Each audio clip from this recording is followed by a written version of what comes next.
ಎಲ್ಲರಿಗೂ ನಮಸ್ಕಾರ. ನಿಮ್ಮ ಟೆಕ್ ಇನ್ ಅಗ್ರಿಕಲ್ಚರ್ ಚಾನಲ್ಗೆ ಸುಸ್ವಾಗತ. ನೀವಿನ್ನೂ ನಮ್ಮ ಚಾನಲ್ ಅನ್ನು ಸಬ್ಸ್ಕ್ರೈಬ್ ಮಾಡಿಲ್ಲ ಅಂದರೆ ಈ ಕೂಡಲೇ ಸಬ್ಸ್ಕ್ರೈಬ್ ಮಾಡಿ, ಬೆಲ್ ಐಕನ್ನನ್ನು ಕ್ಲಿಕ್ ಮಾಡಿ. ಅಡಿಕೆ ಬೆಳೆಗಾರರಿಗೆ ಕೆಲವೊಂದು ಸಂದೇಹಗಳು ಮೂಡಿರುವುದು ಸಹಜ. ಎಷ್ಟು ಗೊಬ್ಬರ ಹಾಕಿದರೂ ಇಳುವರಿ ಏಕೆ ಹೆಚ್ಚಾಗುತ್ತಿಲ್ಲ? ಗರಿಗಳು ಏಕೆ ಹಳದಿ ಬಣ್ಣಕ್ಕೆ ತಿರುಗುತ್ತಿವೆ? ಹಾಗೆ ಕಾಯಿಗಳು ಏಕೆ ಹೊಡೆಯುತ್ತವೆ? ಹಾಗೂ ಅರಳುಗಳು ಏಕೆ ಉದುರುತ್ತವೆ? ನಿಮ್ಮ ಈ ಎಲ್ಲ ಸಮಸ್ಯೆಗಳಿಗೆ ಉತ್ತರ ಒಂದೇ, ಅದೇನೆಂದರೆ ಅಸಮರ್ಪಕ ಪೋಷಕಾಂಶಗಳ ನಿರ್ವಹಣೆ. ಅಡಿಕೆಗೆ ಸಾರಜನಕ, ರಂಜಕ, ಪೊಟ್ಯಾಷಿಯಂ ಅಷ್ಟೇ ಉಪಯೋಗಿಸಿದರೆ ಸಾಲದು. ಸೂಕ್ಷ್ಮ ಪೋಷಕಾಂಶಗಳು ಅವಶ್ಯಕ. ಇವು ಬೆಳೆಯ ಇಳುವರಿ ಮತ್ತು ಗುಣಮಟ್ಟ ಕಾಪಾಡುವಲ್ಲಿ ಮಹತ್ವದ ಪಾತ್ರ ನಿರ್ವಹಿಸುತ್ತವೆ. ಇವುಗಳಲ್ಲಿ ಜಿಂಕ್ ಅಂದರೆ ಸತು, ಮೆಗ್ನೀಷಿಯಂ, ಬೋರಾನ್, ಐರನ್, ಕಾಪರ್ ಇವು ಮುಖ್ಯವಾದವುಗಳು. ಅಡಿಕೆ ಬೆಳೆಗೆ ಸಗಣಿ ಗೊಬ್ಬರ ಅಥವಾ ಎರೆಹುಳು ಗೊಬ್ಬರ ಬಳಸುವುದರಿಂದ ಈ ಸೂಕ್ಷ್ಮ ಪೋಷಕಾಂಶಗಳು ಸಸ್ಯಗಳಿಗೆ ದೊರೆಯುತ್ತವೆ. ಒಂದು ವೇಳೆ ನಾವು ಅತಿ ಹೆಚ್ಚು ಮುಖ್ಯ ಪೋಷಕಾಂಶಗಳುಳ್ಳ ರಸಗೊಬ್ಬರಗಳನ್ನು ಮಾತ್ರ ಹಾಕಿದರೆ ಸೂಕ್ಷ್ಮ ಪೋಷಕಾಂಶಗಳ ಕೊರತೆ ಕಂಡುಬರುತ್ತದೆ. ಸಾವಯವ ಗೊಬ್ಬರವನ್ನು ಮಾತ್ರ ಬಳಸುವುದರಿಂದ ಪೊಟ್ಯಾಷಿಯಂ ಪೋಷಕಾಂಶದ ಕೊರತೆ ಉಂಟಾಗುತ್ತದೆ.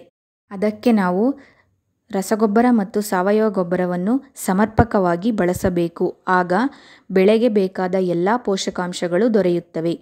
ಮುಖ್ಯವಾಗಿ ಸಸಿ ನೆಡುವ ಮುನ್ನ ಮಣ್ಣು ಪರೀಕ್ಷೆ ಮಾಡಿಸುವುದು ಉತ್ತಮ. ಆಗ ಯಾವ ಯಾವ ಪೋಷಕಾಂಶಗಳು ಕಡಿಮೆ ಇರುತ್ತವೋ ಅವನ್ನು ಪೂರೈಸಿದರೆ ಸಾಕಾಗುತ್ತದೆ.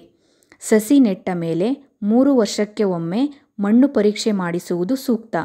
ಮಣ್ಣು ಪರೀಕ್ಷೆ ಮಾಡಿಸುವಾಗ ಮುಖ್ಯ ಪೋಷಕಾಂಶಗಳು ಅಂದರೆ ಸಾರಜನಕ, ರಂಜಕ, ಪೊಟ್ಯಾಷಿಯಂ ಮತ್ತು ಸೂಕ್ಷ್ಮ ಪೋಷಕಾಂಶಗಳನ್ನು ಪರಿಶೀಲಿಸಬೇಕು.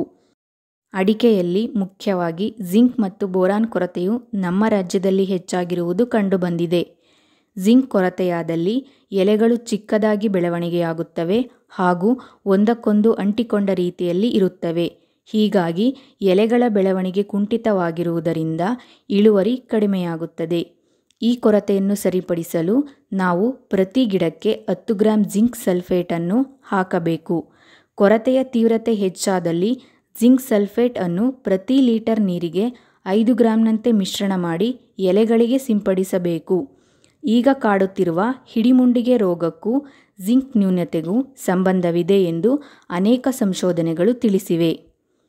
ಅಡಿಕೆಯಲ್ಲಿ ಬೋರಾನ್ ಕೊರತೆ ಕಂಡುಬಂದರೆ ಸುಳಿ ಎಲೆಗಳ ಬೆಳವಣಿಗೆ ವಕ್ರವಾಗಿದ್ದು ಕುಂಠಿತವಾಗಿರುತ್ತವೆ ಹಾಗೂ ಅರಳುಗಳು ಉದುರುತ್ತವೆ, ಕಾಯಿಗಳು ಒಡೆಯುತ್ತವೆ ಅಥವಾ ಸೀಳಿಕೊಳ್ಳುತ್ತವೆ.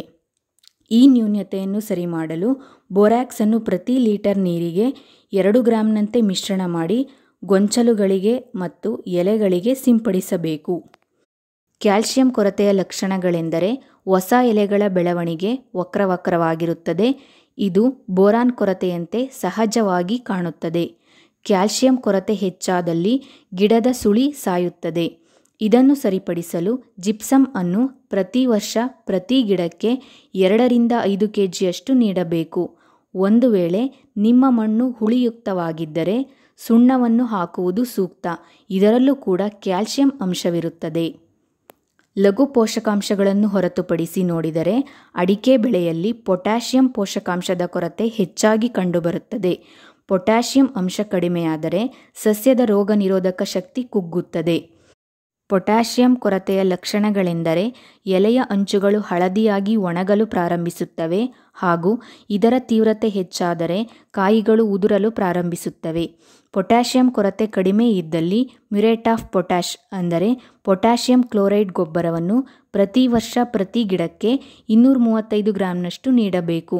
ಒಂದು ವೇಳೆ ಪೊಟ್ಯಾಷಿಯಂ ಕೊರತೆ ಹೆಚ್ಚಾಗಿ ಕಂಡುಬಂದರೆ ಕಾಯಿಗಳು ಉದುರಲು ಪ್ರಾರಂಭಿಸುತ್ತವೆ. ಪೊಟ್ಯಾಷಿಯಂ ಕ್ಲೋರೈಡ್ ಗೊಬ್ಬರವನ್ನು ಪ್ರತಿ ವರ್ಷ ಪ್ರತಿ ಗಿಡಕ್ಕೆ 1.3 kg ನೀಡಬೇಕು. ಇತ್ತೀಚೆಗೆ ನಮ್ಮ ರಾಜ್ಯದಲ್ಲಿ ಅಡಿಕೆ ಬೆಳೆಗೆ ಹಿಡಿಮುಂಡಿಗೆ ಎಂಬ ಶಾರೀರಿಕ ಅಸ್ವಸ್ಥತೆ ಹೆಚ್ಚಾಗಿದ್ದು ಇದಕ್ಕೆ ಹಲವಾರು ಕಾರಣಗಳಿವೆ. ಇದರ ಬಗ್ಗೆ ಹೆಚ್ಚಿನ ಮಾಹಿತಿಯನ್ನು ನಮ್ಮ ಮುಂದಿನ ಸಂಚಿಕೆಯಲ್ಲಿ ತಿಳಿಸುತ್ತೇವೆ. ಹೆಚ್ಚಿನ ಕೃಷಿ ಮಾಹಿತಿಗಾಗಿ ನಮ್ಮ ಟೆಕ್ ಇನ್ ಅಗ್ರಿಕಲ್ಚರ್ ಚಾನಲ್ ಅನ್ನು ಸಬ್ಸ್ಕ್ರೈಬ್ ಮಾಡಿ. ಈ ಮಾಹಿತಿ ನಿಮಗೆ ಇಷ್ಟವಾದರೆ ವಿಡಿಯೋವನ್ನು ಲೈಕ್ ಮಾಡಿ, ಶೇರ್ ಮಾಡಿ.